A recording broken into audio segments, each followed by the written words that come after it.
All right, welcome everyone. I'm Jakub Grygiel. I'm a professor at the Catholic University of America here in Washington, D.C., and also a faculty member this summer in the Hertog's Political Studies program.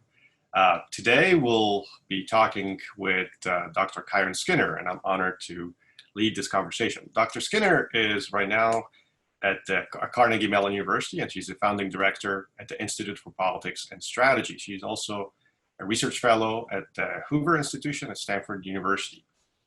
Apart from her deep and long work as a scholar, she also has a lot of experience in government and in general in the policy world, from the Defense Department and including her most recent appointment as the director of the Office of Policy Planning at the Department of State. The rules of the game for this conversation is that in the first half of the conversation, I'll ask a few questions to Dr. Skinner, and then we'll have a few select questions from some of the political studies fellows who have already submitted some advanced questions.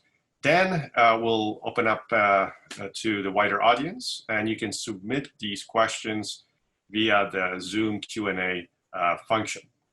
If your question is selected, you will be recognized to ask your question.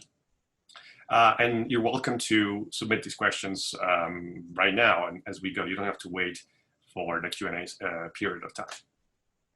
All right, let's start with some of the questions. Welcome, Kiron. It's great to have you here. Let's start off with just a very broad, generic question about what exactly is this Office of Policy Planning at the State Department. You've been one of the directors, but it's a kind of a strange office. It doesn't really fit neatly into the bureaucratic machinery, but nonetheless has a long history, deep historical roots, and in many ways it can be enormously influential.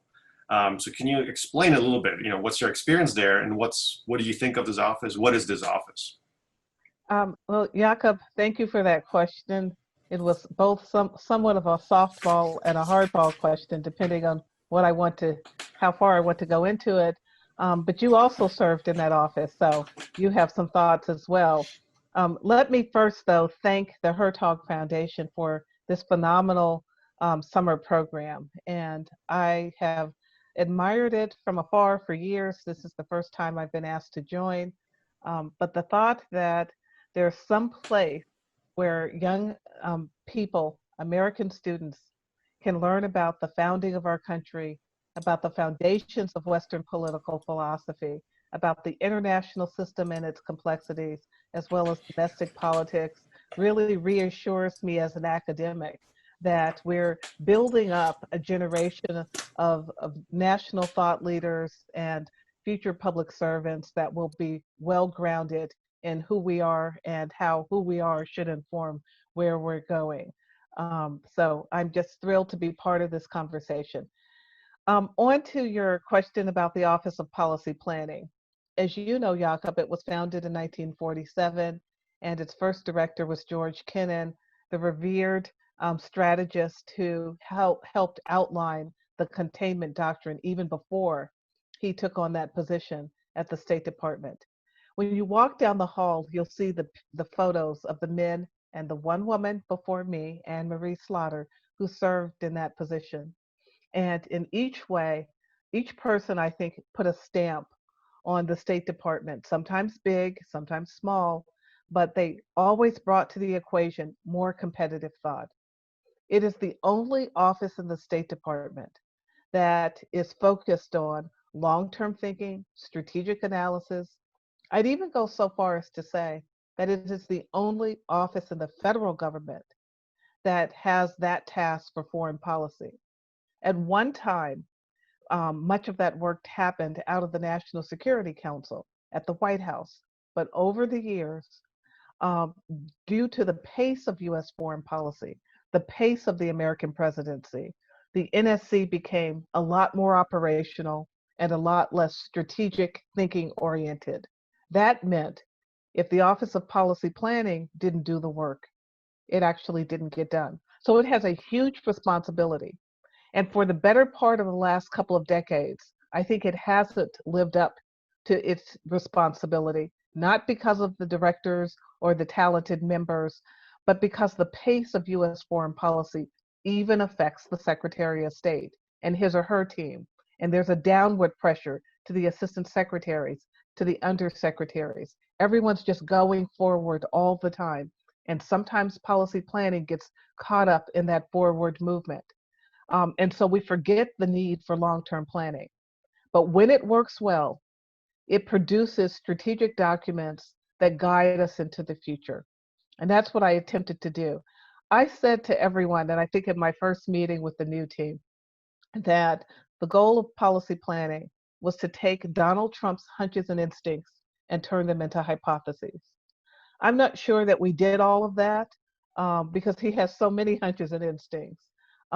But I think we did more in that space than almost any other office. And I was really proud of the people that I recruited, and a few remain. Many who've left, senior scholars like yourself, but some of the more junior ones are now on to fabulous careers, and it transformed their lives. And in some ways, they helped transform the State Department. Just, if I may, a follow-up question on this. Why do you think the bureaucracy, including the State Department bureaucracy, which is the pinnacle, the main bureaucracy that should deal with foreign policy, why bureaucracy is incapable of thinking long-term? So why is there a need, therefore, for a specific office to sit on top of a bureaucracy in order to impart it with some strategic thought? Is there something in a bureaucratic mindset in many ways that you think makes people, even if they're good people, willing people, that makes them incapable of thinking long-term? So that's an actually good question, and I hadn't thought about it that way. But really, I think what you're asking me is, why is there a need for a special office in a relatively huge bureaucracy, the oldest federal department in the US, Right. to think long-term? Actually, it should be happening in the bureaus, especially the regional bureaus, where they write the regional strategies that affect the ambassadors out at post. It should be baked into what they do. But I think part of the reason it's not happening there as much, though some of it happens, and that SP, the acronym we use for policy planning, it's not the acronym for policy planning, but it is the State Department acronym, SP. Part of the reason SP has difficulty in doing this has to do with the fact that you don't get rewarded for doing the long-term work. And people are worried about career advancement, both the political appointees, and I've noticed this a lot in the Trump administration. Everyone's looking for the next job. Many of the careers know that if they get stuck on writing a long paper, they may be less relevant in an interagency meeting where they could network and meet people. They're called PCCs at the level that we operate at. I think all of that's there. But there's another reason that's more fundamental, and that has to do with the Hertog Summer Institute. I think not enough people who arrive in government have learned the fundamentals of the West. And it's really hard to think strategically about its survival when you barely know what it is. And I think that is a big concern of mine, that we do a better education, do a better job educating people on the fundamentals of the West. In the 1980s, there was a big transformation in the academy around multiculturalism. I remember being a graduate school at Harvard and hearing all the discussions. And we did some good things, but we did some things that were not so good for the future of our kind of human capital talent pool, which is a critical dimension of national security. We threw some things out, fewer courses, if any, in military history, economic history, diplomatic history, US foreign policy, US history. We started coming from an angle, labor history, race, gender, all of these things are important. But I think we went so far to one side that we didn't train students enough in the fundamentals. Sometimes we taught those fundamentals in the wrong way. And diplomatic history should have been more bottom up, not just about cables and statesmen and pinstripe suits meeting with their counterparts over tea. But now we're in a place where we've got to rebalance. And I think, Jakub, what you're doing in your grand strategy course is an attempt to do that rebalance. And that rebalance will show up in a future policy planning office. but we're not quite there yet. Mm-hmm. No, it's a good answer. I guess to follow again on that is, so what do you think is your best advice that you can give to young aspiring political appointees and policymakers? They're not there yet, but what is it that they should do that would improve not just their chances at having a quote unquote successful career in a DC term, right? Climbing the ladder of the different of the GS levels or appointments, but in terms of actually being influential in a good way, having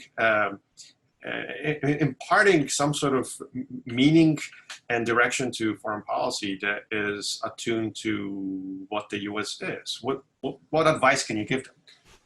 You know, it's only advice that works if many people take it all at once. And I think the main part for political appointees would be to be less political. And that is hard in the context of Washington. If I knew how to do that, I'd be a lot more successful, I think, in Washington. But you need a cohort of people who really are there for the ideas and are willing to make some mistakes and stumble in the defense of producing really good knowledge. So I think that's critical. Another part, I think, is to bring a little bit more academic thinking in.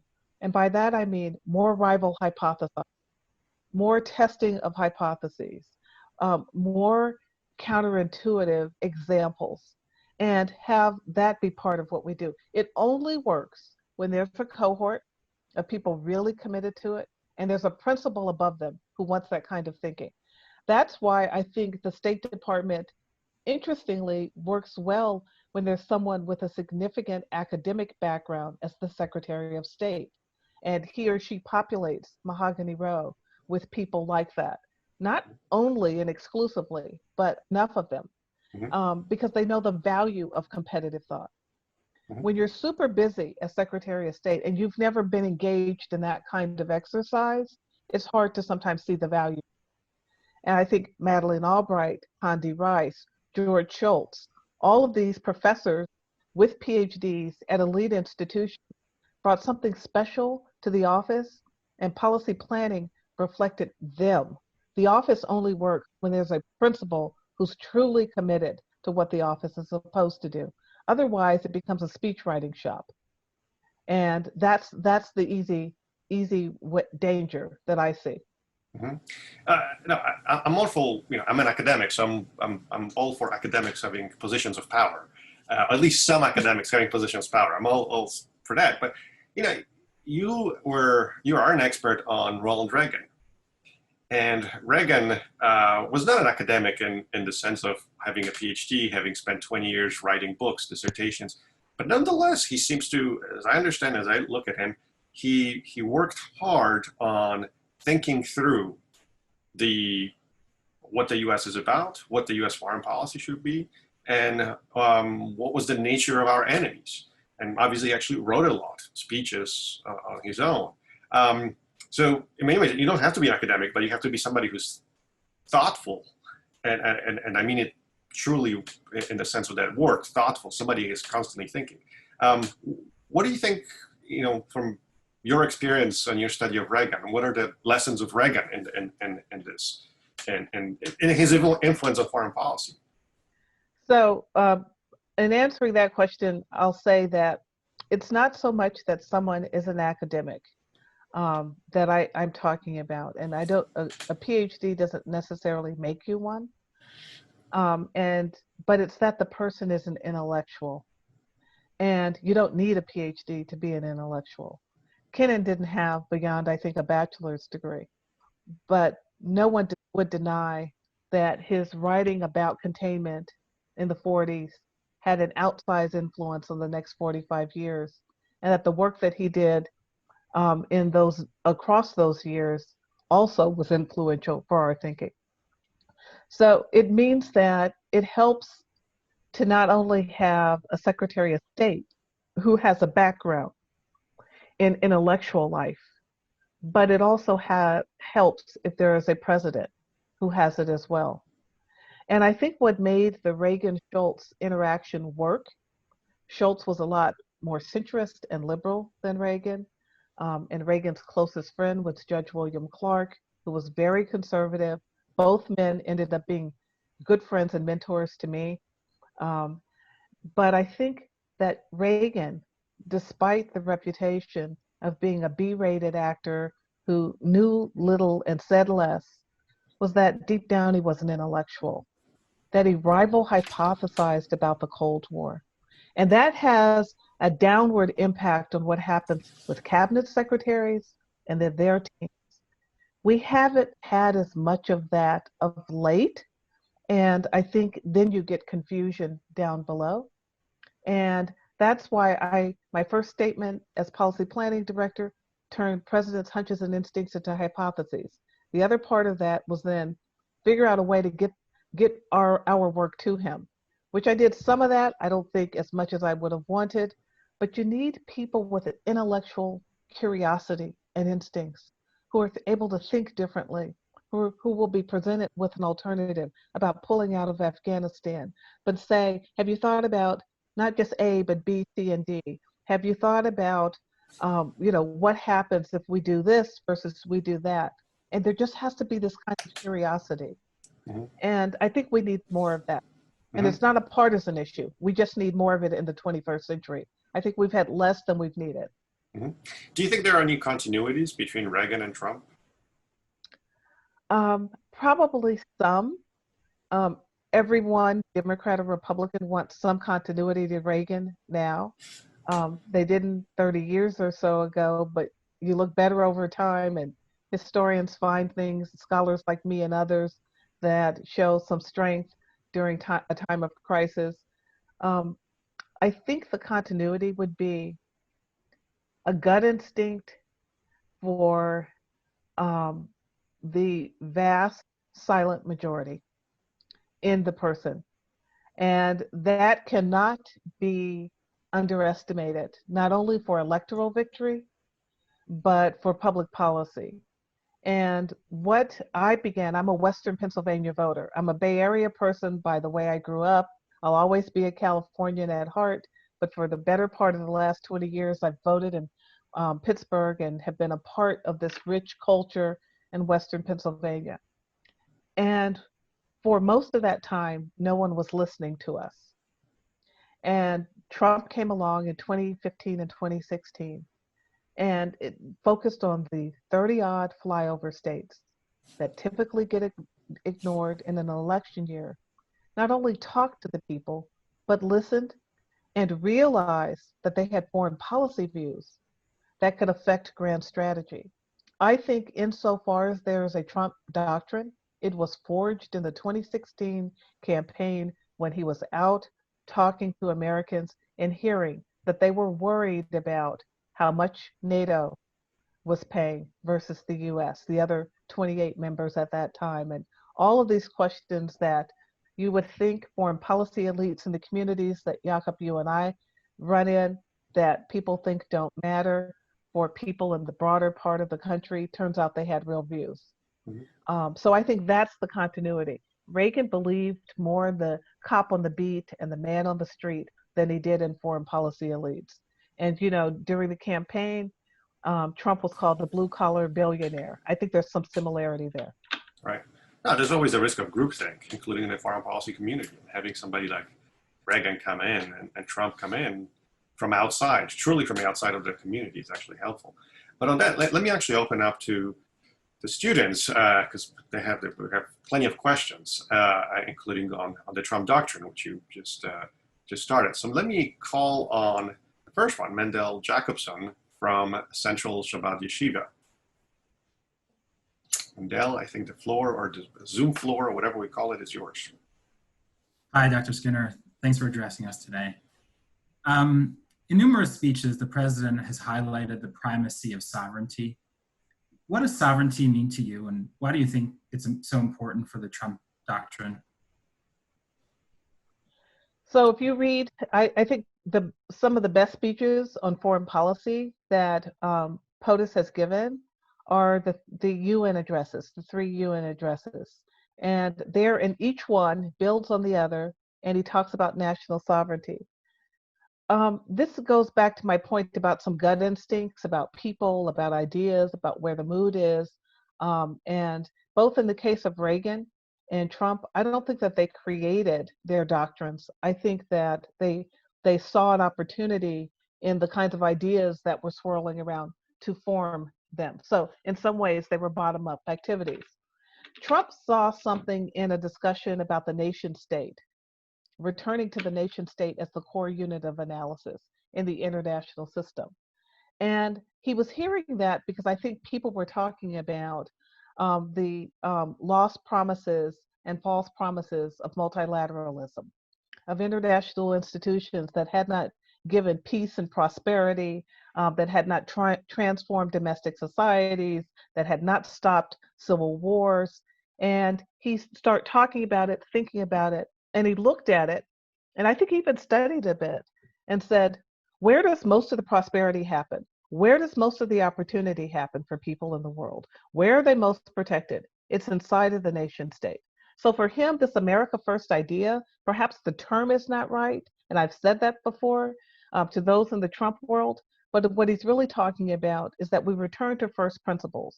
The nation state isn't perfect, but it's better than everything else on protecting people and providing economic opportunity and other opportunities as well. And he also said, you've got to protect the political and territorial integrity of a state. And that relates to his immigration policy. So both kind of on immigration, domestic policy, and on foreign policy, he sees the nation state as the core unit of analysis. He's more pristine in his Westphalian ideas than some others.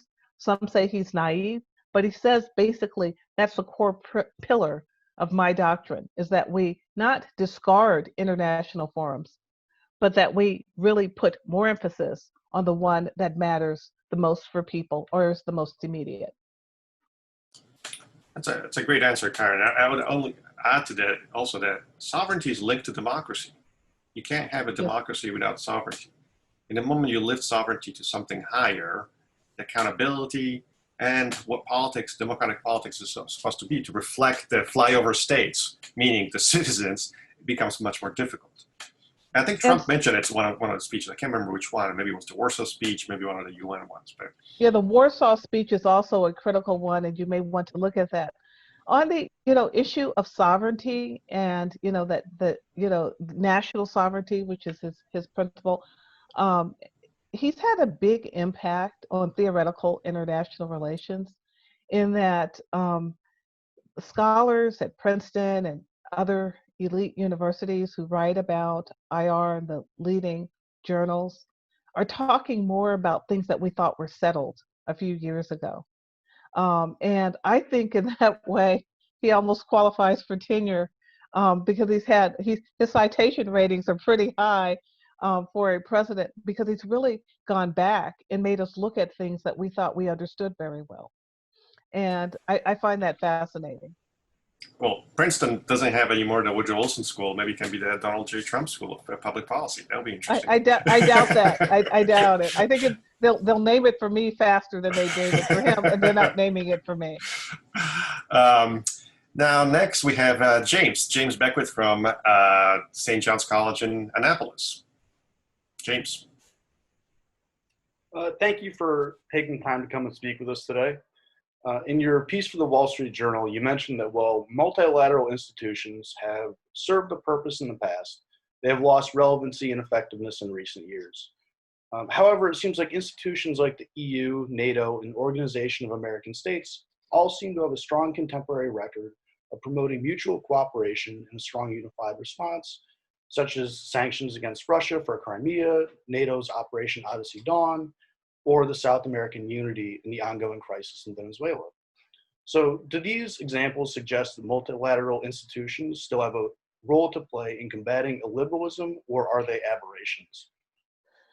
No, I think that illiberalism has to be fought on many fronts by many institutions, nation states, multilateral institutions that have real office buildings, more regime type ones that lack office buildings but are important nonetheless, and groupings of states like the Quad for South Asia. All of these play a role, And so in that piece, I was at the State Department at that time, and really trying to help support and explain something that Pompeo had said in Brussels. He gave a big speech on international institutions. Jakub will remember this, got a bunch of people upset that he was throwing everything out. I was trying to kind of soften that a bit with, in the short period of a Wall Street Journal article with a bit of nuance. I would never say, and I don't think the president would say, that multilateral institutions have lost complete irrelevancy, but they've needed reform. And I think that actually has been happening. We see that with the WHO now. No one would say WHO should continue on the train it's been on. And Trump just saw that early, that institutions, if they're going to work, we need better metrics about performance. They probably could perform better. We need more shared financial responsibility, as we're now seeing with NATO.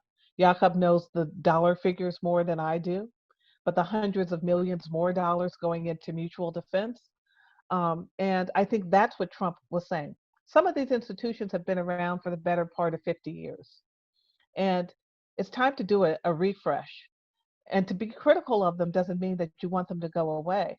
But if they aren't performing, and in fact, if they're sometimes conspiring with the very thing they're supposed to be correcting, it is worth either pulling out of them, or if you're going to stay in, demand the reforms for your commitments. And I think that's happened I think the best example of all, at least the one that I've studied, is NATO, because it is the premier security alliance.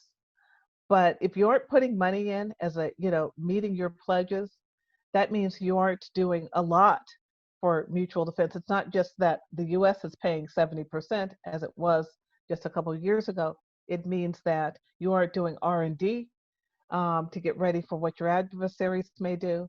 It means that you aren't, looking at smart technologies. There are a lot of things. And I think that's what President Trump has been attempting to say in this administration. That's very good. And in many ways, it seems to me what you're saying is that often foreign policy experts, let's use that term, thought that these institutions, including NATO, were the goals in and of themselves, as opposed to means or tools to achieve something else. What I think the administration and Trump did is like, hold on, no, they're tools. They're tools of US foreign policy to achieve certain objectives. So let's see if the tool is adequate for whatever foreign policy objective is.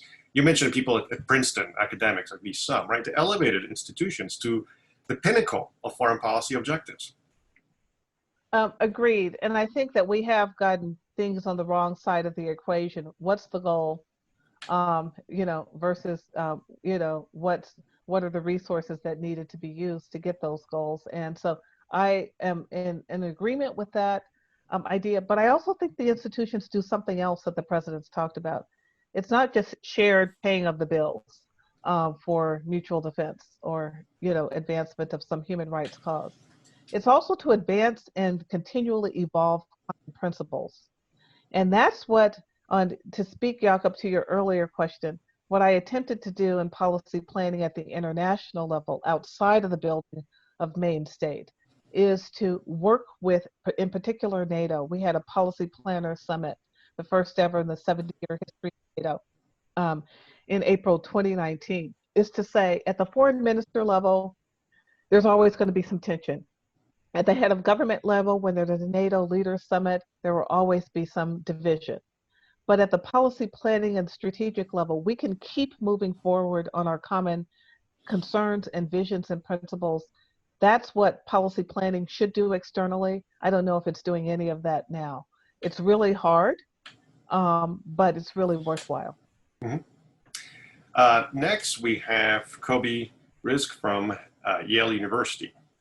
Kobe, Zoom is yours.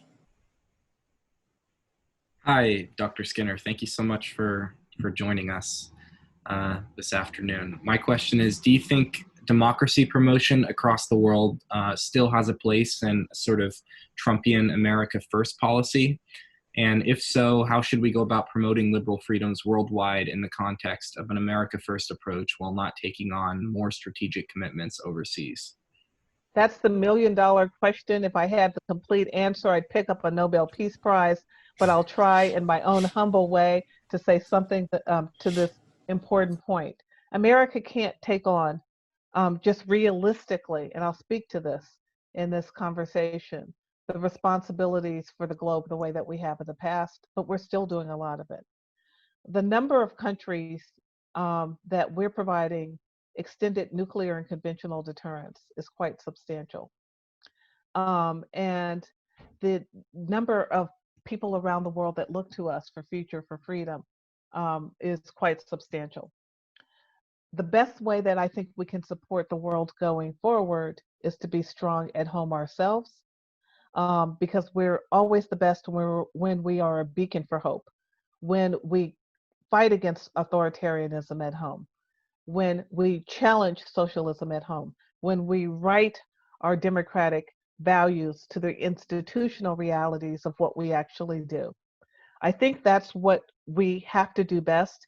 And I don't think at this point in the 21st century, we can do that big project while taking care of the rest of the world. The world is different than it was in post-World War II, which we were at the height of our power. We no longer control the lion's share of global GDP, and we won't again. It's not just China, which I think we're putting too much emphasis on at the expense of other things.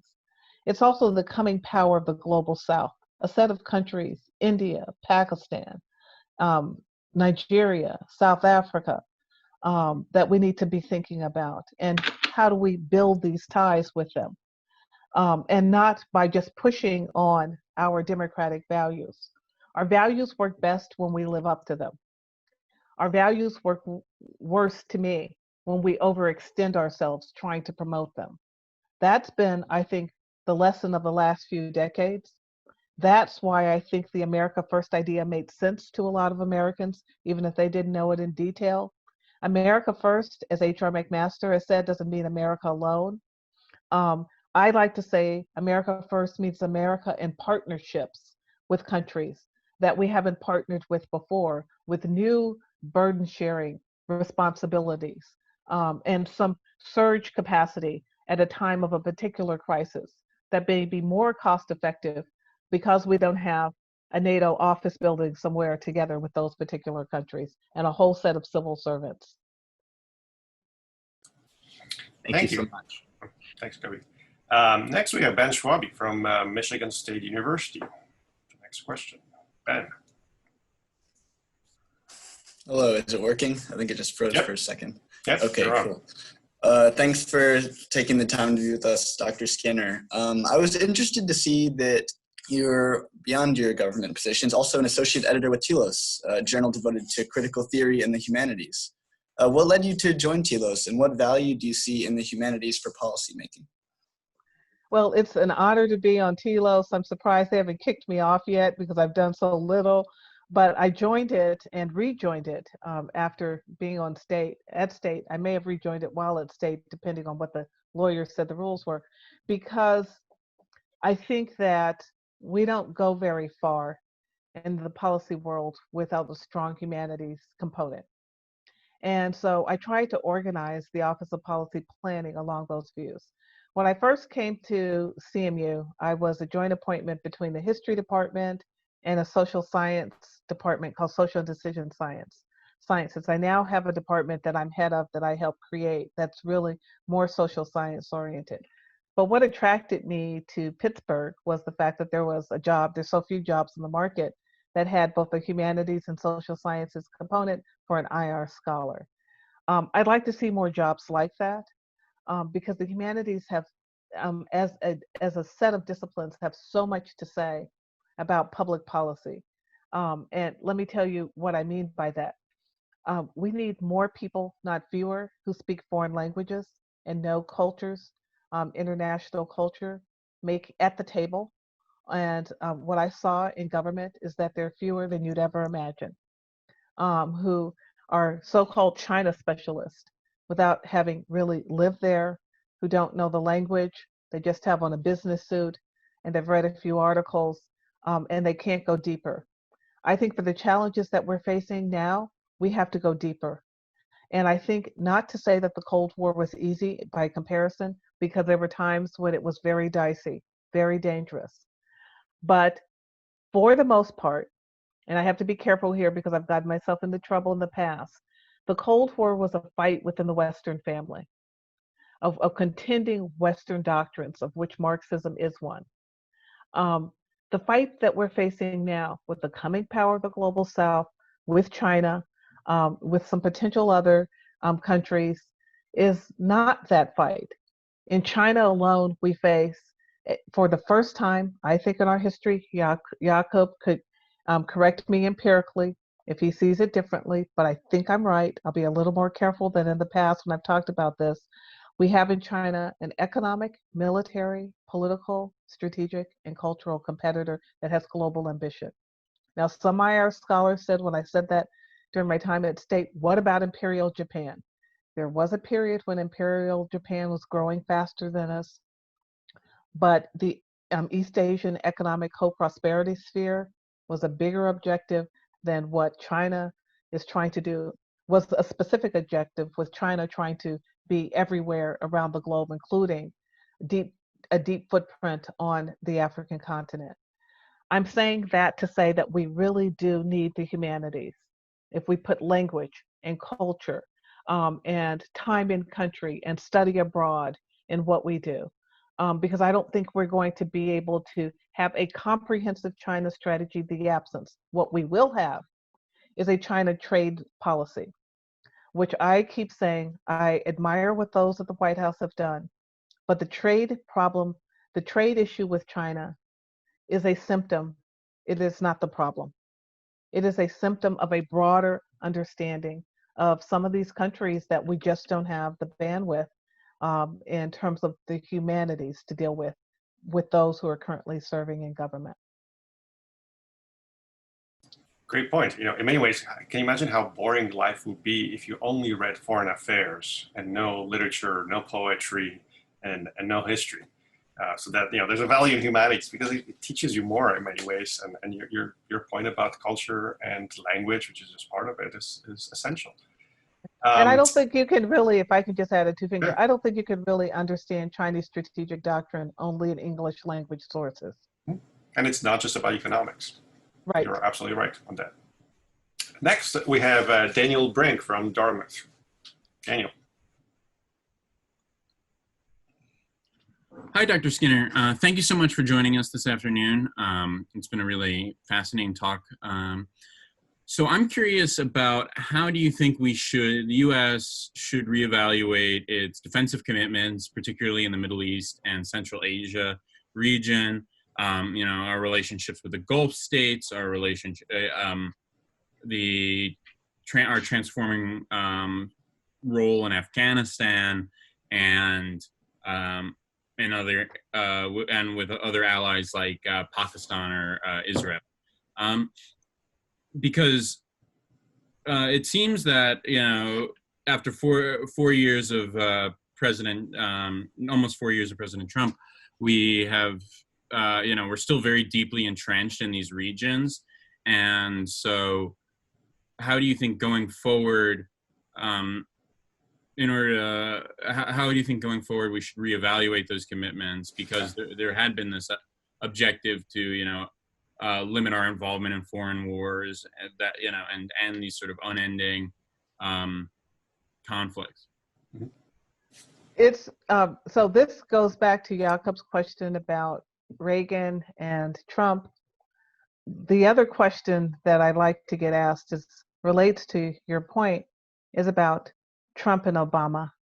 And I think in both cases, they had similar concerns that were top of mind, different strategies for getting there, and real disappointment that they can't get there. So I'm talking, remember the Lightfoot doctrine for the President Obama's Middle East policy? We were going to have a lighter footprint, lighter footprint in the Middle East.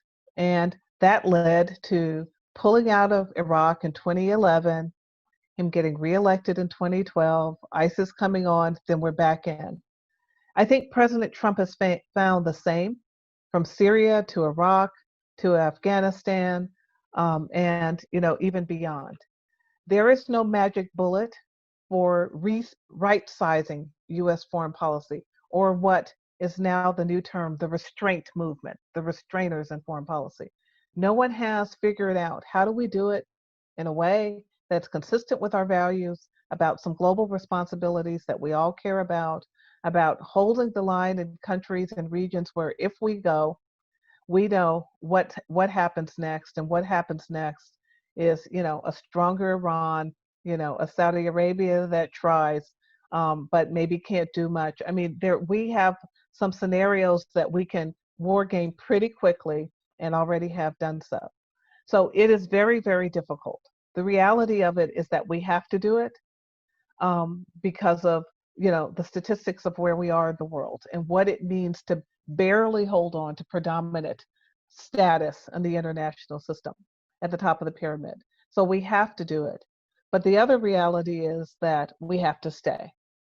And I think what this means is that we have to kind of lower our expectations of how we move through the world and when and how we get out of conflicts.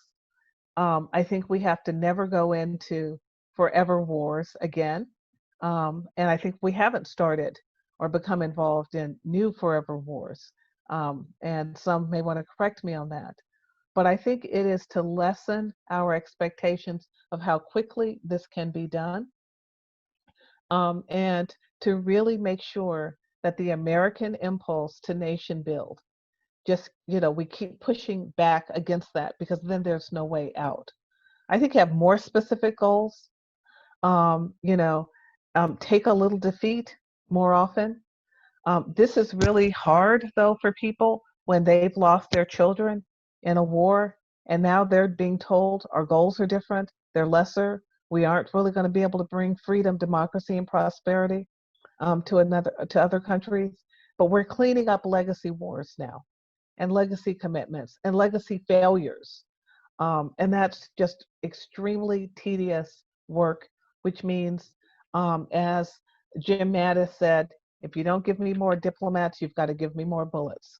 I think we need a more robust diplomacy in this administration. It's a great answer. And, you gave a great example, I think, of a key difference between looking at politics from a political philosophy perspective versus a political science. Political science assumes that we know the outcome. We do X, outcome is Y.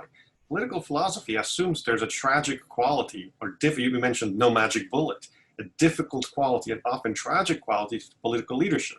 We have to do X. We have to consider X, action X. We're not sure what the outcome is yet, right?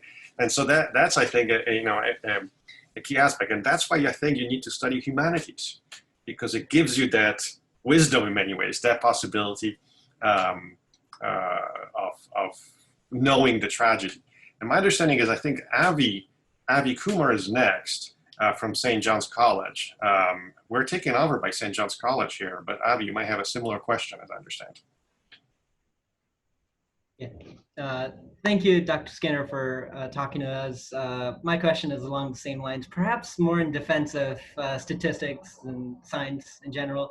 I'm interested in your background in decision science, and well, I was wondering, how has this scientific training grounded your understanding of politics, even as you recognize that political action is a matter of prudence and can never be reduced to a pure science?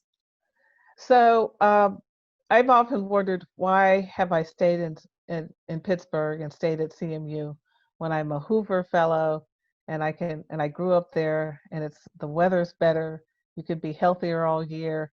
Pittsburgh's below the snow belt, but that doesn't mean much. It still gets really cold, and it's really bad at times. And I think it's because of the scientific dimension to the university that's so critical, because I've constantly been involved in presidential campaigns since 2000. And I was the lead foreign policy surrogate for Bush Cheney in 2004. There's nothing like being around really good intellectuals and scientific thinkers to keep you grounded and not go with ideas that a herd is creating around a political candidate. And sometimes it's the only thing you have to keep you from getting over political. So I think it's critical. This idea of thinking about decision making analytically, about the role of risk in decision making, about communicating risk, some of the work my colleagues do. It's been very helpful during the COVID-19 pandemic. So I think that for me, it's been really personal and maybe selfish. I just do better at my work. And it keeps me from getting really extreme in any direction. And it makes my arguments in defense of some conservative ideas when I have to keep bumping up against really good scholars who see the world differently, and sometimes just liberal colleagues. So I think there's got to be the scientific component.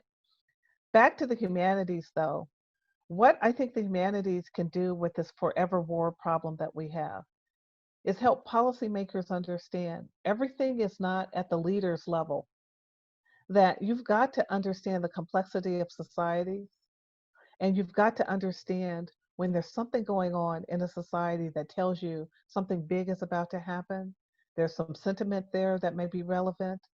Some of the best work I saw at the State Department, especially in the Middle East arena, came out of those who were looking below at a more the individual level of analysis. And those people tended to have a humanities background. They know what to look for. There's a science to being in the humanities. It looks a little bit more messy, but often you're looking at something in society. You're looking at patterns of speech. You're looking at ways of behaving in culture that tell you things are shifting. And I think we just have too little of that. We just like to import our American values and ideas and what we think may be going on to others. And often we're so far from the reality that we don't even know that we're not in the game. That, speaking of Brzezinski, the former national security of Carter, used to say that a peasant from Russia knows more about Russia and the Soviet Union than most of the Sovietologists by whom he was surrounded in Colombia. It's an exaggeration, perhaps, but there's something to be said about that. And knowing those people, as you said, those individuals, actually is important. I absolutely agree. And I loved Brzezinski's work, his thinking. And I really feel that during a presidential election year, the coastal elites and those in the Beltway who think they know who's going to win, we should just go like this and talk to people in the country. And we would learn more, and it would be more scientific and more potentially predictive than a lot of the models that they come up with. That's great. That's a great suggestion. Maybe next time the Hertog program we should do it in Wyoming over the summer, not in DC. I'll be all for it. Come to Pittsburgh. Pittsburgh. Yeah, exactly. Well, thanks, Kiron. That's all we have time for right now. We have to end it because there's another class coming up. Thank you so much for a great conversation, wide-ranging. Thank you all for the questions. I'm sorry for those that we did not have time to call you. Thank you all for joining us. Kiron, thank you again. Thank you. It's been an honor.